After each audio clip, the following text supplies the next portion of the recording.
Greetings and welcome everyone to our Wednesday segment, Stopping the Violence. Thank you so much for joining us. Your time is greatly appreciated.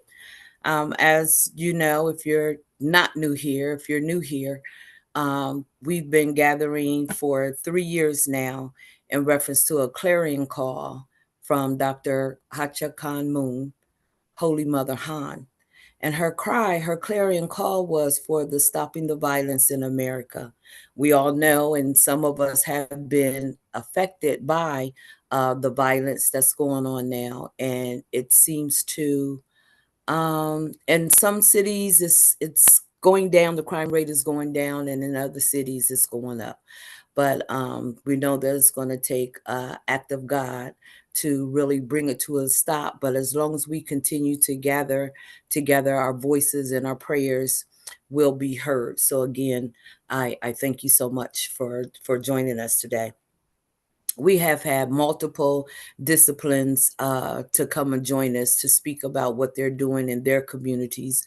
We've had lawyers, we've had judges, we've had police officers, we've had mayors, we've had governors, we've have had grassroots agencies that are just working diligently in their communities to stop the violence, to offer assistance for those that find themselves in difficult situations. We've touched on one that was pretty amazing to me, the young man that came on and talked about environmental violence. We don't think about that, but as we uh, throw trash out of our windows or don't pick up trash when we see it and say it's not ours, he spoke in reference to environmental violence and, you know, the things that's poured into our lakes and poured into our rivers and how sometimes it's not filtered. So we have received just a gambit of information and commentary on stopping the violence. So again, I thank you for being here and joining in with us today. Today, we're actually going to have a recording from a young lady that was on in 2003.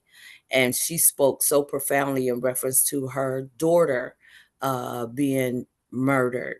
Our hearts go out to her, went out to her then, and they continue to go out to her now.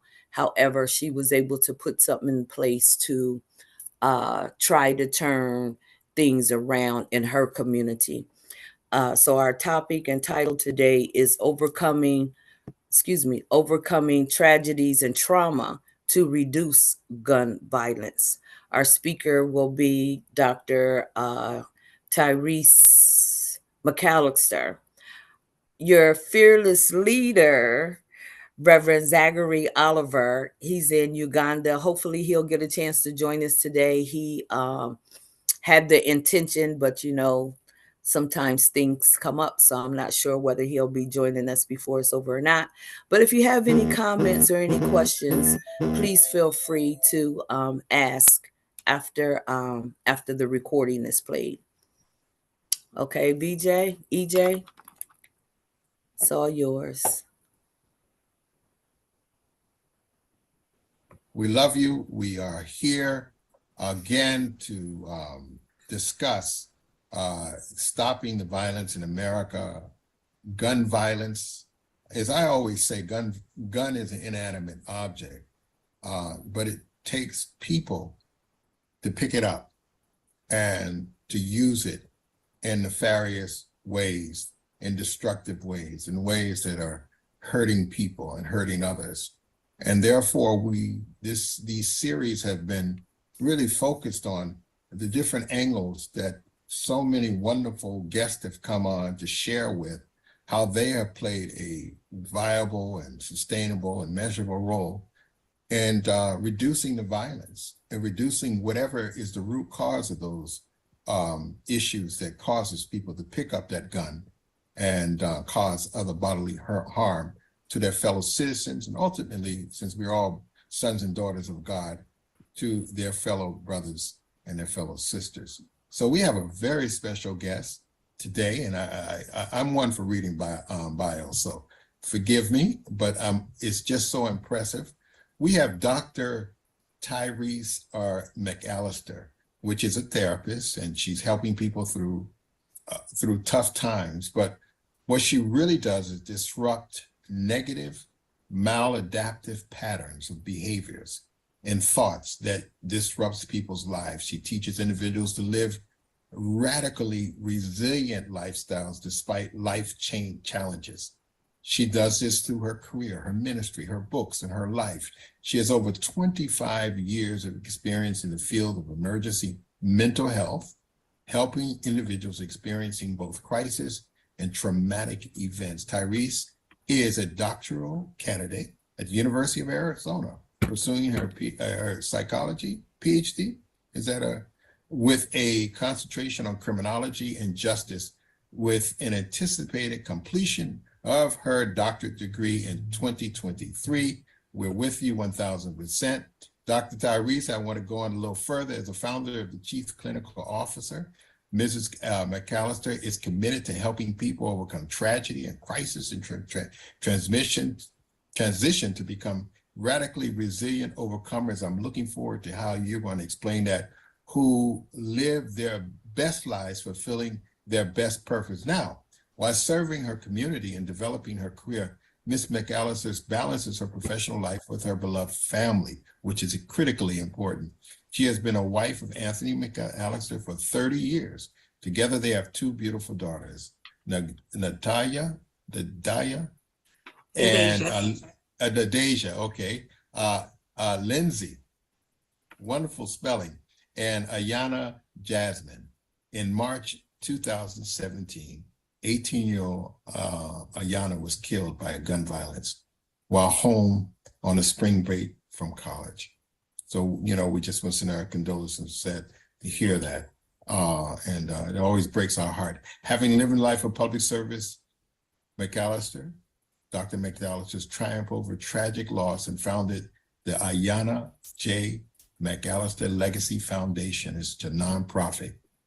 Dr. Tyrese McAllister has enjoyed the work and engaged in community level on the front line of public health disparities the most. Despite the tragic and untimely loss of her daughter, she continues to serve the community. Tyrese is a bestseller author, speaker, trainer, transformational therapist. She is absolutely wonderful, and she's also, since 2021, has been dealing with mental health and advocacy. Is that correct? Wonderful. So without any further ado, her bio, her life story is already impressive. God bless you and welcome. Thank you so much, Reverend Oliver, and thank you all for listening today and being interested in gun violence. It is the American shame, and I'm just going to share a little bit about my story. First of all, no mother should ever have to bury their child. And I'm Tyrese McAllister, and that's exactly what I had to do, along with thousands of other parents who've had to bury their child from the gut-wrenching causes of gun violence in the United States. On the first day of spring, March 20th, 2017, my beautiful, beautiful baby, Ayana McAllister, was shot and killed by a single bullet in our nation's capital. Ayana was just 18 years old, and she was a freshman in Raleigh, North Carolina at St. Augustine's University, which was her father's alma mater. She and her sister had come home from spring break to enjoy a week off from school. And while they were hanging out with friends, what happened is that Ayana was shot, somebody shot 15 rounds into a community of children playing outside. These young people were getting into a car. The one bullet shot Ayana, and the other bullet grazed her roommate who was visiting us from Atlanta while on break too. So I got a call from Deja, and I knew something was wrong. As soon as I picked up the phone, she yelled, "Mommy, Ayana's been shot." Despite Deja being hysterical, I was comforted by a stranger who had taken the phone from Deja and explained that Ayana was shot and that they were putting her in an ambulance and that she was conscious, talking, and appeared to be calm. While I know a gunshot is a very critical injury, I still felt like she's going to get through this. During the 15-minute drive to the hospital, it seemed like an hour.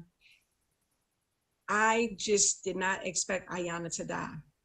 Ayanna was a tall, statuesque, beautiful girl. She had played basketball during high school and was in really good shape.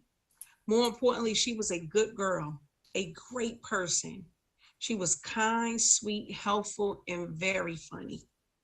She was a daughter any parent would be happy to have. When my husband and I arrived at the hospital, the surgeon let us know that Ayanna was in grave condition and that the next 24 hours would be critical. Now, Anthony and I had just celebrated our 25th wedding anniversary just a month before. We had our good days and we had our bad days, but our good days far outweighed our bad days. But nothing like this. My husband and I began to pray. We called a few family and friends. In less than 1 hour, the emergency room was filled with people who loved us and loved Ayanna. I just knew Ayanna was going to pull through this. I expected some difficult days ahead with recovering from the physical trauma of gun violence and the emotional trauma of being shot.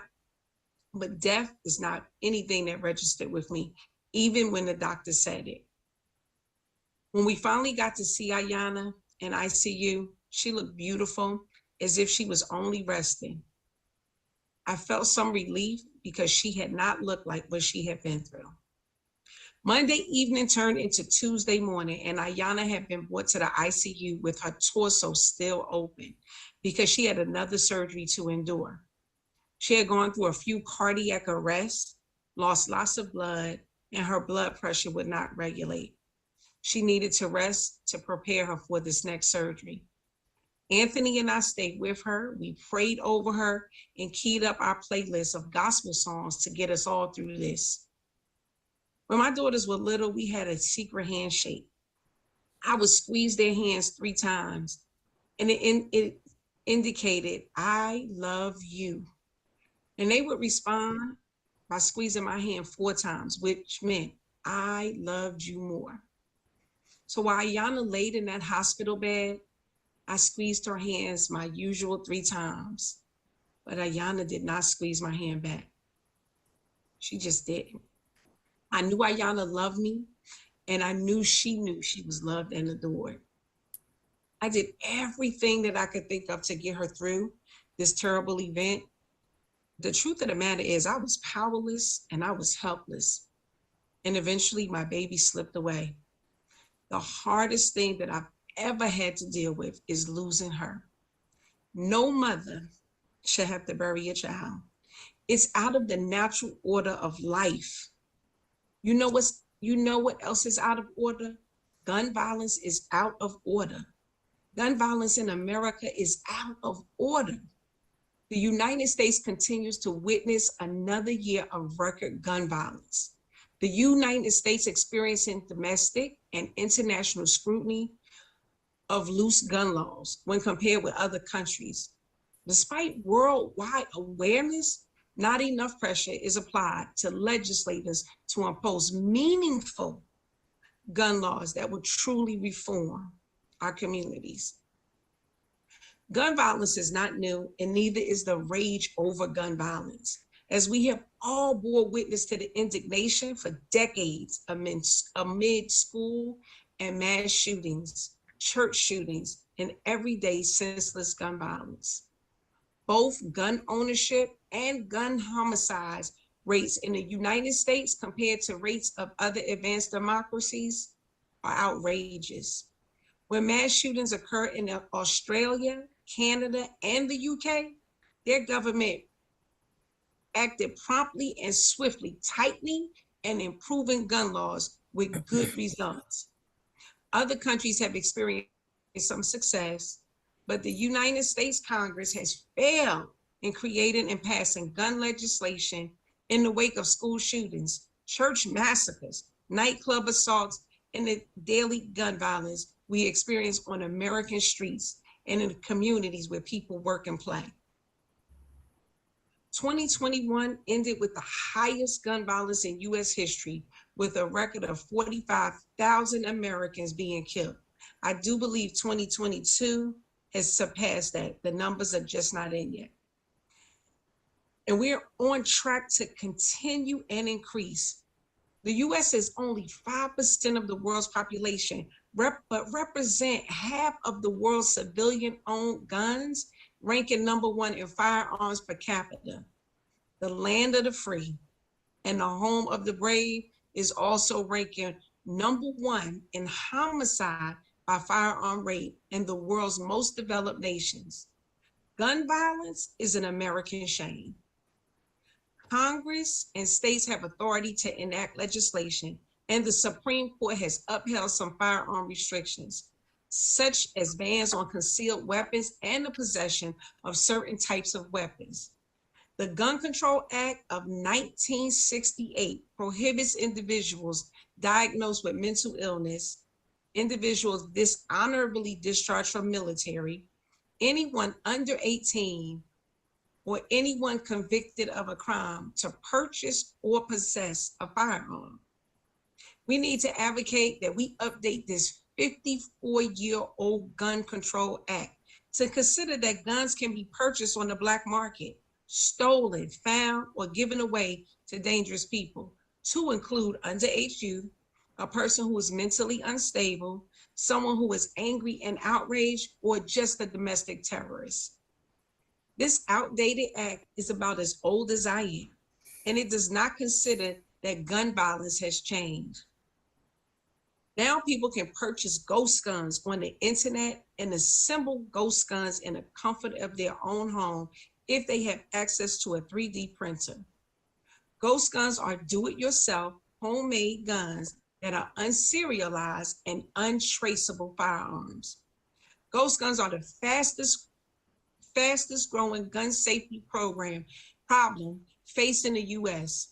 Ghost guns can be made fully functional in less than 1 hour with no technical knowledge or skill, and they retail for similar to what fully assembled guns retail for. Ghost guns are on the rise and are related to criminal enterprises, gun trafficking rings, and far-right extremists. Every time a mass shooting occurs, the politicians on both sides of the aisle offer thoughts and prayers. Well, thoughts and prayers are not enough. President Biden has called for states to make laws against ghost guns. Mothers like me have asked for programs that will help save our children. Communities have begged for stricter gun laws, but that is not enough. Lawmakers cannot legislate the heart of people by making stricter gun laws. The truth of the matter is stricter gun laws won't scratch the surface. Dangerous people don't care about laws. And if it is impossible to create laws that address the hearts of men. I know what you're thinking, it sounds hopeless. Well, I remember feeling hopeless and helpless when Ayanna took her very last breath. The moment I was able to catch my breath, I vowed to do everything in my power to fight gun violence. I refused then, and I refuse today to stand by idly and do nothing. I am asking you to think about what you can do. What can you do? I'm so glad you asked. Let's talk about it. Gun violence is everyone's problem, as none of us are immune to the harm of random acts of violence by perpetrators. The number of injuries from gun violence outweigh gun violence homicides. We require a bipartisan response to create safe neighborhoods. Community safety is a human right that both Democrat and Republican and independent should be able to get behind. Here are some of the ideas that I had. Most people have a smartphone. And if we can make a phone smart, we certainly should be able to make a gun smart. Special technology can be used, rendering guns useless if the owner is not behind it. We can leverage technology in this gun violence space to be able to locate guns that are stolen and not in the owner's possession.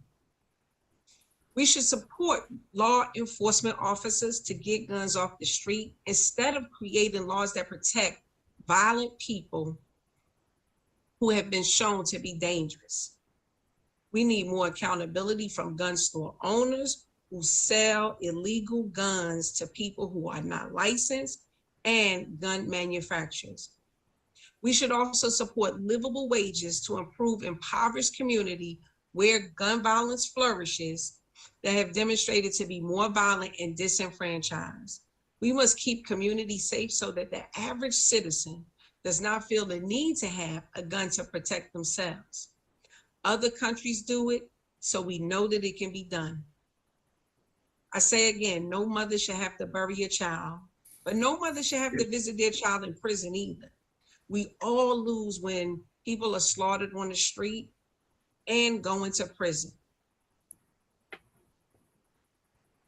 The gun violence does not only deteriorate our community, the trauma of everyday gun violence, school shootings, and random mass shootings has taken a toll on our mental health.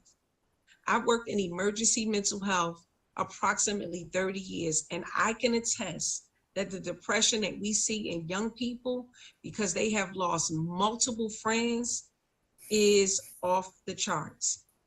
The anxiety that young people feel from active shooter drills and watching violence on social media is off the charts. My name is Tyrese McAllister, and I am an advocate for community safety, working on the front line, trying to end gun violence. Again, no mother should have to bury their child nor visit their child in prison. But gun violence is not just a problem for the surviving parent. Gun violence is everyone's problem. I am Ayana Jasmine's mother, and I don't want to have to bury another child. I'm mother of Indasia Lindsay and the grandmother of Zaire Anthony. And I don't want my children to lose any more friends or family members because of gun violence. Gun violence is not just an American problem. Gun violence does not discriminate. It is a problem for every country, every leader, and every citizen. The Pledge of Allegiance says that I pledge allegiance to the flag of the United States of America and to the republic for which it stands, one nation under God, indivisible, with liberty and justice for all. And oh, how I wish this was true. As it relates to gun violence in America, we are not one nation. We are split by an aisle of red and blue. We are clearly divisible by what communities get protected and which communities don't. When people are not free to attend school, worship at their church or synagogue, or shop at a grocery store without fear of being hunted and killed, there is no liberty and there is no freedom. Justice for all. Where there is no justice for Ayana, the person who killed her has still not been caught. And just like Ayana, there are many other people who have not come to justice. I like to think we live in a just world where we could walk around free and do the things that we want to do, normal things, not anything extraordinary, and live a free life. But that's not our case. Again, gun violence is not just a problem of certain communities. Everybody has to get on board. Every citizen, every leader, in all countries. Thank you for your time. Thank you so much for that. Your story is beautiful and touches your heart, and it is true.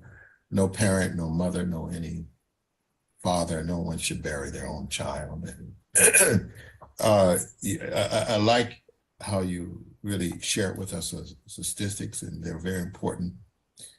And as we do in this program is to look at, and I think that's one of the avenues, the concrete avenues as you have suggested. And as we look at, when I looked at your bio, and you're out there with a prevention plan, and an intervention plan, and intervening and understanding that America, when people are picking up guns like that and hurting other people, we're sick. We need, and so how do we get to the root cause also of their sickness, as well as you had suggested. How do we look at really reducing the guns that are on the streets, in illegal hands, and how they're so freely gotten? Sometimes we don't really realize that. Some people say, well, we need for our protection and things like that, but we're talking about the illegal guns that are on the street. That is it's almost like a pandemic, if you will, and that's what you were sharing with us. But we want to thank you so much for sharing your heart with us, and I felt it, and to go through that with your beautiful daughter. So we want to thank her. And again, what we do is to ask people. I don't know, sometimes I introduce people, and I just want to let everyone who is new here, my name is Reverend Zachary Oliver. I'm the Vice President of UPF, also do other programs like Moral Black Leadership Foundation. And also I've done some other webinars on the African-American community and mental health, because the mental health is something that we don't deal with in that community. It's almost like a taboo. We don't do that, but we do need it because there are some symptoms, there's some cause to the mental deficiencies that are prevailing in those communities that also allows these kids, or the triggers these kids to pick up guns and shoot out randomly. What are they thinking? So we have to look at that. So in your area that you've been dealing with mental health, can you give us some insights of how you've been able to see that and work in that area? Well, what I can say is that people are truly hurting. People are hurting. We look at suicides, and we know that the numbers have gone up. We know that when a gun is involved, that people are more likely to kill themselves if they have access to a gun. And people are hurting, and sometimes people act out and sometimes people act in. We have to look at the disenfranchised communities and why there's so many guns available in those communities. We have to hold gun manufacturers and gun sellers accountable, because these are illegal guns that they're getting. And so how are they getting? Nobody in the neighborhoods are manufacturing these guns and getting them out. There's some store owners or people who are selling guns to dangerous people who don't have, who have not passed the background, don't have the credentials, and they're very easy to get. Here in the nation's capital, a gun is easy to get. And if you look at the news in the last couple of months, we've seen an increase in 12 and 13-year-olds who have guns. So a 12 and a 13-year-old who has access to gun is dangerous. Right. And that's why I don't say just criminals, because it's not, I don't want to criminalize it, but it's people who are dangerous, people who are not stable mentally can hurt themselves or hurt other people. And we see that. And so we have to really be able to address things other than laws. I work in the court system, and I do the evaluations for people who have been deemed incompetent and not able to have a gun legally, right? But that doesn't mean they won't get a gun. And so we keep tightening the gun laws, and it only really irritates people who really just want to protect themselves.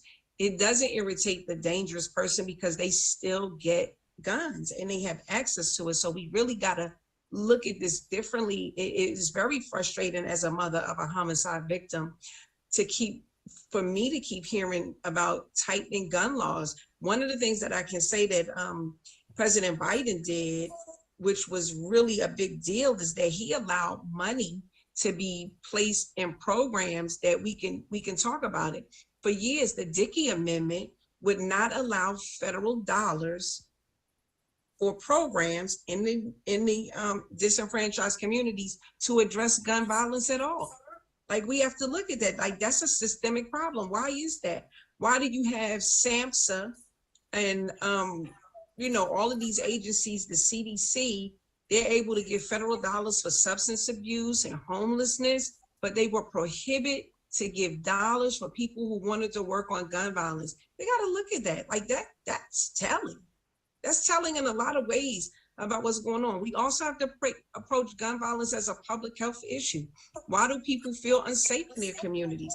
Everybody who has a gun is not menacing. So even some 12 or 13-year-olds have a gun to protect themselves.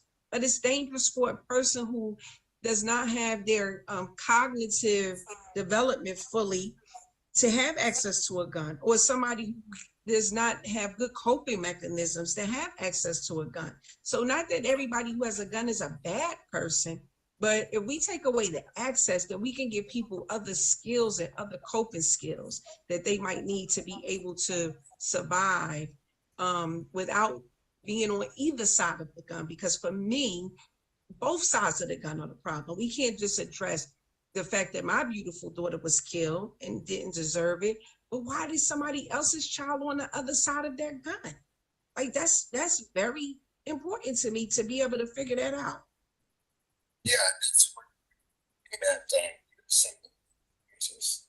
because everything plays. I believe the different categories and areas play a role in reducing this kind of heinous violence that we're subjected to. So I have a lot of people have made some statements on there, but I would like to also introduce Dr. Bruno Mazzali, who is the one who suggested you to come. He's a great man, a great humanitarian. He does a lot of incredible stuff, but he has a question as well. Dr. Bruno, would you like to ask Dr. McAllister a question?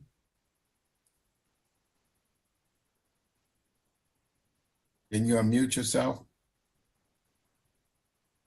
Oh, there. Can you hear me? Yes. We can hear you. No, you unmute again, doctor.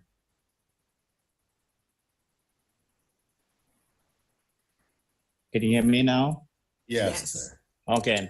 You did an amazing presentation I never had in my entire life. You are so beautiful. You touch my spirit.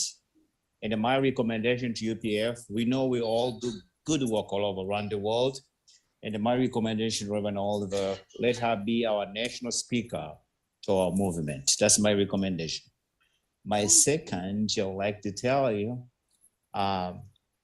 we always know gun violence is all mental health. You mentioned that.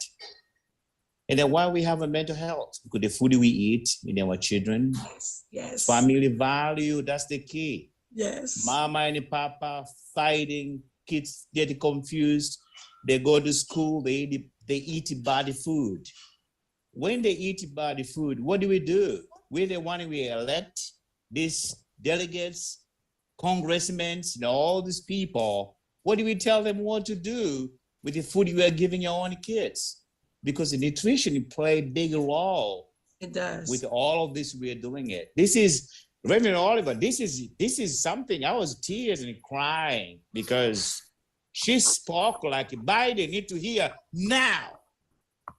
So we're gonna make it that be heard. And I see you're trying to do this. I'm very speechless. But I wanna thank Dr. Renee who brought you. Dr. Renee, she's an amazing hero. She is. She's a veteran. She's an amazing mother. She went through a lot of mental health. She's amazing. Maybe she'll be next speaker. So I want to thank you, Dr. Renee, for bringing an amazing speaker today. But all of this comes through mental health, nutrition. So my sister, what do you think? If I ask you the question today, what will you tell the governor, Wes Moore, to do with the mental health in the prestigious county or all over United States right now, if you have that opportunity? What I would like to tell them is that they have to sit down and listen to the people that are being affected and listen to what we say. Why that is hard is because we don't vote like we need to vote, right? So like I need to hold the elected officials accountable, right? To put programs in place that keep our children safe, to support police officers who can get through the guns. But the truth of the matter is, people who are criminals have more rights than the people who don't. Right? They have a lot of rights, and we have to do a lot of things, and that's not necessarily fair to be able to bring people to justice. It's very frustrating for the police oftentimes.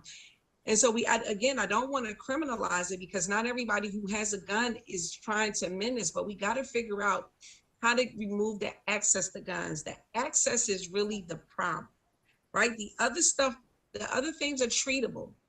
If somebody was fighting, we can recover from a fight, right? Like you don't have good coping mechanisms. You don't know how to negotiate or to resolve a conflict. We can get through that if you don't have a gun. The gun kind of changes the game, right? So we got to really get them to work with these, or arrest, put them in jail, the gun owners, the gun manufacturers, make them pay. Start making them pay for funerals. And when somebody gets caught with their weapon, that they, instead of taxpayers paying the cost, that the gun manufacturers pay the cost. They'll change their tune if we hit them in the pocketbook. Thank you. That's correct. That's a good point. I would like to ask two questions. Actually, one woman, historically, she was in bed and striking a match. How the thing flings, and it went on her house, cause burned her. She sued the match company and won. So I understand that particular point. One of the things I would like to ask you, thank you, Dr. Mazzali Bruno, for your comments. Each community in America is an intercultural, interracial, international community of people, which is the best of America. But each one has their different nuances of how they are affected and how they react to their cultural diversity. Using bathroom, causes this lady, her daughter was shot. Mental health. Bruno, if you can mute toward mental health. How do you see the area of historical traumas that has been passed down that probably is another kind of a trigger, if you will, to causing violence? It definitely is. We had everything that we've experienced historically. We gotta be able to talk about it. We gotta be able to own it. We gotta be able to, understand it. Let's take police brutality. I am ashamed to admit that when I moved to Washington, D.C., 30 years ago was around the time that Rodney King was being beaten by the police. And I really couldn't understand for the life of me why everybody was in such an uproar. And people were I had been seeing that all my life. Police beat, citizens who were running away, stealing cars, and they would get them. And I'm not saying that that's right. What I'm saying is that culturally, I had been raised in an area where that was normal, right? And my husband, who's from the South, he said he couldn't believe that that was normal for me, but it really was. And so a lot of times the gun violence is normal for people, right? My dad went to jail. My daddy's daddy went to jail. They had guns, that. And then we have to look at racism. Why do I go to my school and my school is subpar, but I go to Fairfax County and it looks like a college campus, right? The children in Alexandria, Virginia get computers at the beginning of their freshman year, but Luke High School don't get that, right? So we got to look at geographically too, that there's some systems in place that are real and that we feel them, right? We feel them. And food deserts. Why is there a food desert? Why, if people can only get to a 7-Eleven to grocery shop? Like Dr. Mazzali said, the nutrition is a big part of it. Children get diagnosed with ADHD, right? Just put them on some medication. So you have kids that are thrown into medication, they're not really truly evaluated and treated. And so then they grow up either med seeking or rejecting anything mental health because of how they were treated. It's just so, when I say if we start peeling back the layers of what we got to do to get our communities to be safe, it's going to take a while. However, we got to start doing, right? Like we got to start peeling back the layers. And I feel like that's why this is what Chief Lanier used to say, all hands on deck. Like we need everybody involved. And I, you know, even having a nonprofit myself, I'm always disappointed that the same people support us, no new people, and that the events aren't sold out or everybody's coming to help. When you turn on the news and people are getting killed every day. This morning I heard today is the 4th of January. 12 people have been shot in DC. Like, well, that is crazy, right? Like, how do you not support any gun violence initiative? It doesn't have to be mine, but any gun violence initiative. And I've gone to other people's gun violence initiative and they're just not well attended. This is everybody's problem. This is not just if you live in this neighborhood, right? Like my daughter, this is the other thing.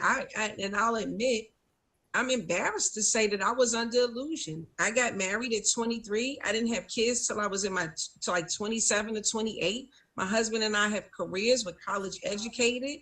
I'm still being educated. We go to church as a family.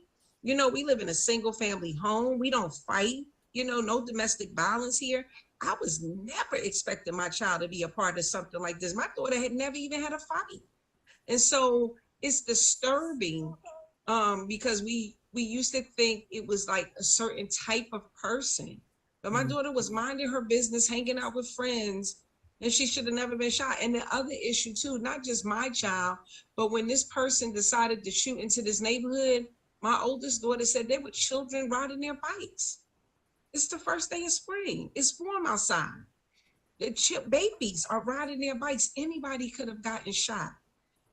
So when I say we have to peel back, it's so many layers we have to peel back. But if everybody is involved, we can get it done. And we need to get it done. My daughter, before my daughters finished high school, they had been to 5 funerals of homicide victims. That's traumatizing. And I like what you said, all hands on board, on deck. We've had police officers here, law enforcement. We have people who deal with mental health, yourself, advocacies, and I think all hands needs to be on deck. And dealing with how do we, get those guns off to the street, looking at what is the best practices of Canada or those places that you said that have done well at reducing the guns on the streets, the physical gun in itself. I would like to ask. I want that's the beauty of it to me. Like, sometimes people are starting from ground zero, right? Like there's no formula, there's nothing that's been done before and they got to figure it out, right? Like, but other countries have done this, they're doing it. So I don't understand why we are so far behind as it relates to gun violence, because it's been done several times in several countries. That's something to really look at and to explore. I'm going to read up on that and see why. And that's something we have to keep, as you are doing, becoming an advocate.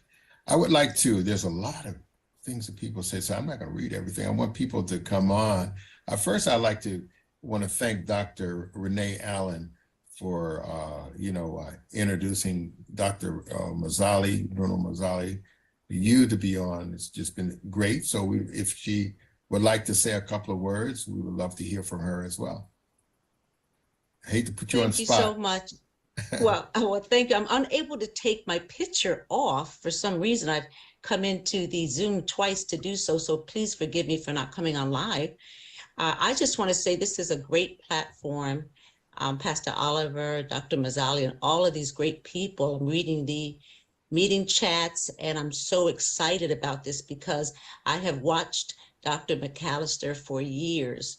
5 years ago, I was her MC at her first event, And she is not the one who's taken this lightly or having a pity party. I mean, I don't know if anyone else has lost a child on this Zoom. I have not, thank you, Jesus. But she is not at home crying about it. She is out here trying to keep our children safe, each and every one of us, Black, white, or otherwise. And I'm just very proud of her. And thank you for giving her this opportunity. God bless all of you. Thank Oh, you. yeah, thank you for those great words. Yeah, I was thinking about you when you were talking. I was thinking about the power we're talking about. This is all the women's era, right? So the power of a woman, once she dries her eyes, and then put that rod in her back, that's all she wrote. You know, it's like a pit bull. I'm going to get it and we're going to get it done. So I can see it in you. God bless you and thank you so much for that. Thank you. Anyone else would like just to come on and say, I don't want to read everything. Oh, my dear illustrious brother, Reverend Darrell Franklin, you wanted to say a word? Thank you so much. Dr. McAllister, thank you so much for your incredible insights in which you have just provided to all of us. And I am also so deeply proud of you. I honor you, and I am so proud the way you have turned a deep tragedy and a loss, and how you have used that as a heavenly motivation. And I can only imagine your beautiful, precious daughter in heaven just saying, "You go, mama." And I'm telling you, you are becoming, through her spirit, you are becoming a national treasure. And you are bringing light. Every single thing that you say, you are bringing light towards helping to destroy the dysfunctional attempts to address this issue by our public officials, because they're sidestepping the problem. Yeah. You just nailed it. You just nailed all the circumstances that are creating this toxic environment where our fellow brothers and sisters have to deal with this trauma. Yeah. And then they worry, and then people get surprised why people are so angry. When you have this national shame occurring throughout the course of history, where you can go in one section in neighborhood and the schools have all different types of curriculum. And then in the lower areas, there you go, those school systems are suffering from profound, I'm tempted to say, deliberate neglect. And so what we hope to do, and I am so grateful for UPF for having this conversation so that we can talk about what are the real circumstances that are creating this toxic environment that is not allowing America's most precious jewels to be able to manifest their gifts, their God-given gifts in this world. And again, I'm proud of you because that's what you see. That's what you see in those children. They are not lost, but they have the potential of being great leaders. There's somebody else who can be another great person in human history from these neighborhoods if we begin to start having our people in the high places of government listening to people like you who are out there who know the answers. And once they do that, then we can talk about real substantial development and healing and restoration. So thank you so much. God bless you. Thank you so much for your kind words. Thank you. Thank you so much. Yeah, Reverend Franklin said a a mouthful. He and I, we work together also very closely on other avenues of how we can look within those communities and see that, you know, what in essence, you know, that probably that one who shot that gun, because of the extenuating circumstances in his life,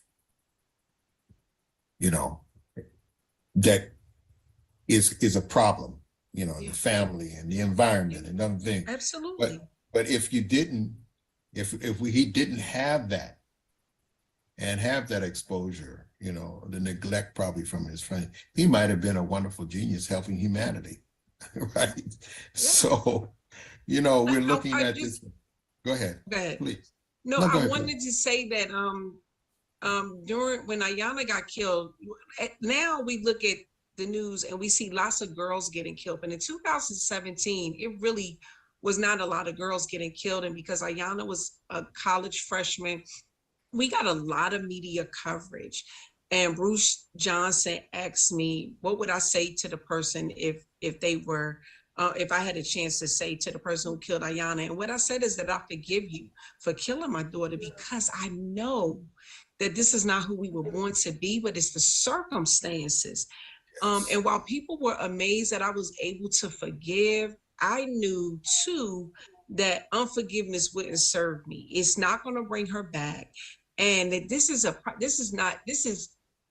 I really believe, you know, not to get real spiritual, but I'm just telling you, God gave this to me because he knew I could handle it. He knew that I was not going to sit down and just weep. Not that I don't weep, not that I don't cry, but like there was going to be something to be said. And basically we can't throw away, and we can't afford to throw away anybody in our community, but what we got to do is get to them before they pick the guns up, before the guns are of interest. We live in a society that is a gun culture, right? Like I had some people visiting with some family members visiting me for Christmas, and they bought the boys guns, and I'm like, how I'm going to address this?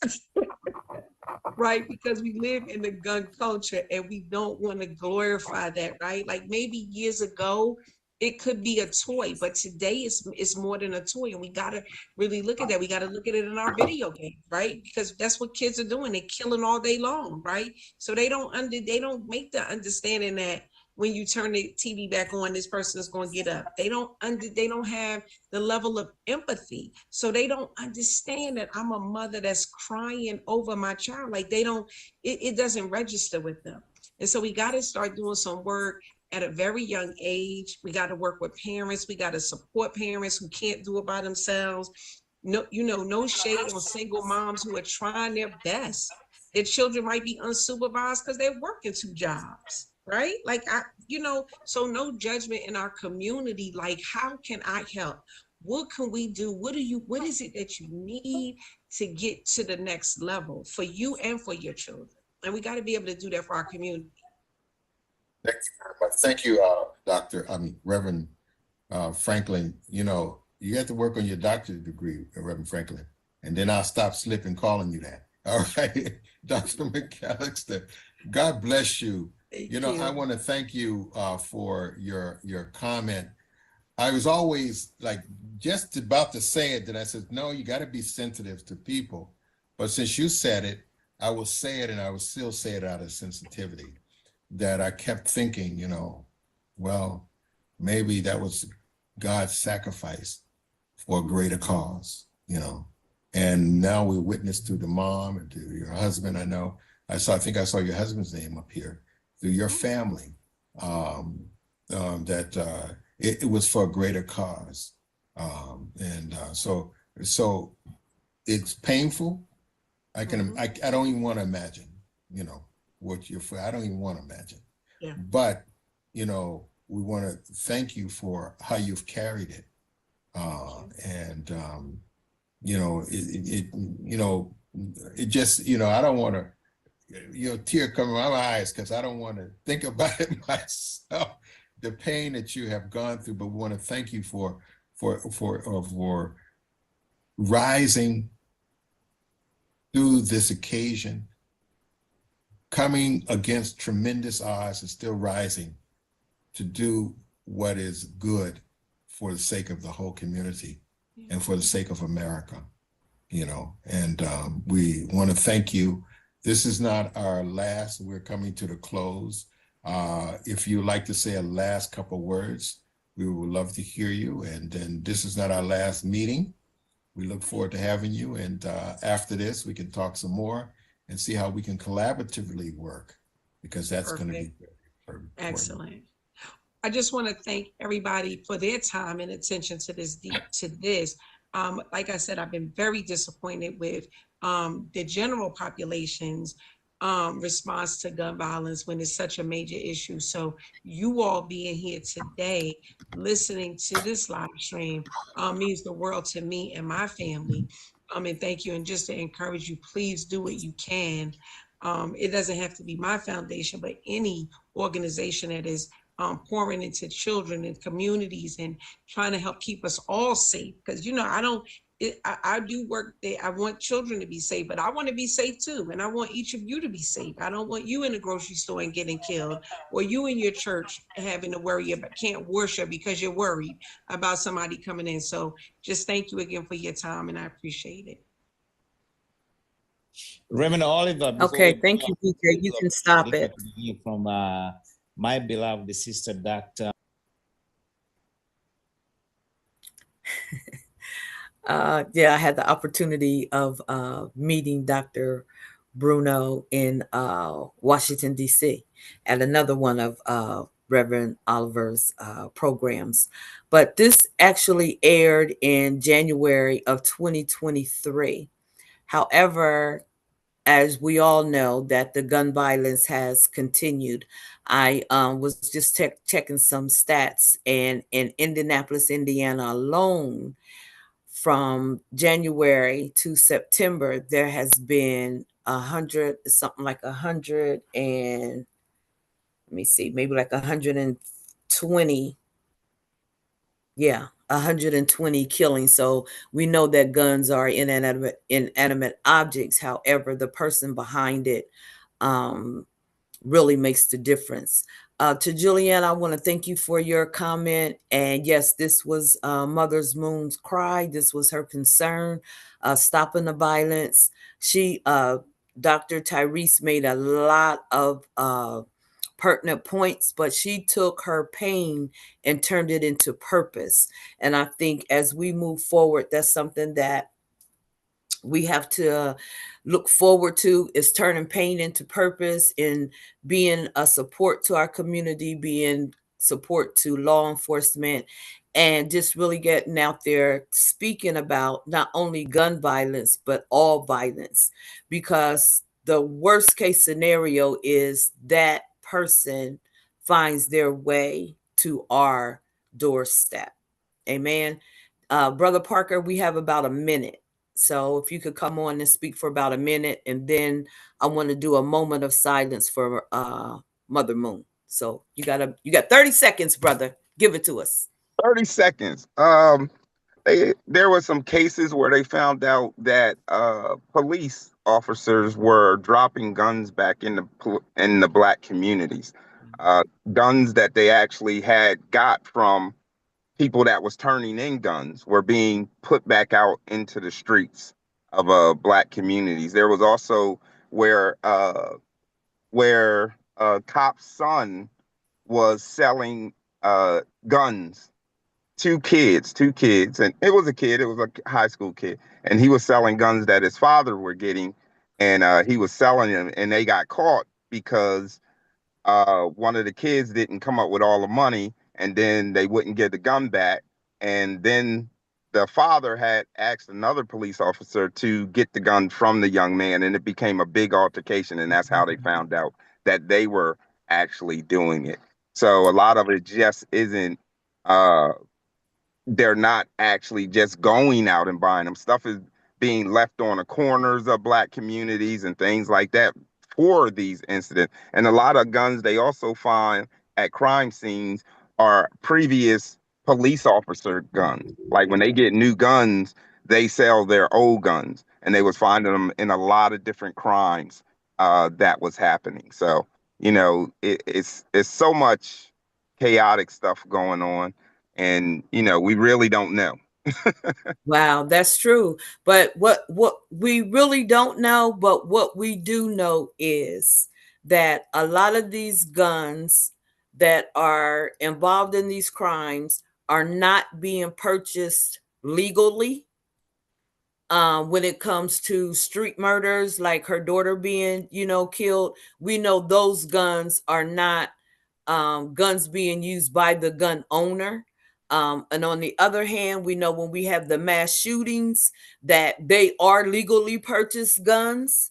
You know what I mean? So there's still that imbalance there. So we're going to continue to pray. And I know it takes prayer to change people.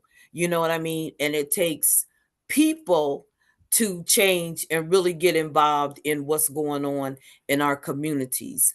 I would just like to take and I welcome everyone. Thank you, Brother Milton, for joining us. Thank you, Juliana, for your comment.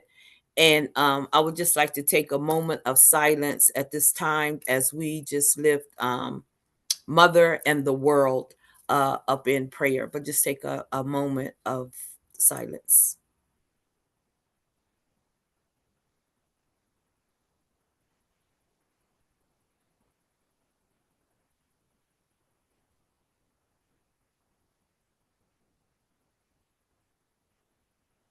Amen. We trust and believe the word of God that all things work together for our good. So even in Mother's situation, we trust and believe that this too is working out for her good. Thanks everyone for joining us. Prayfully next week we'll have a live speaker. I am working on having different speakers to come in. It's during the summer, it was a lot of people that were not just weren't available, and I understand that as well. But if you have a speaker that you would like to come on to share with us that we could be engaged, please send me an email. I'm sure for everyone that's on here now probably have my email address, but just in case, I'm going to put it in the chat.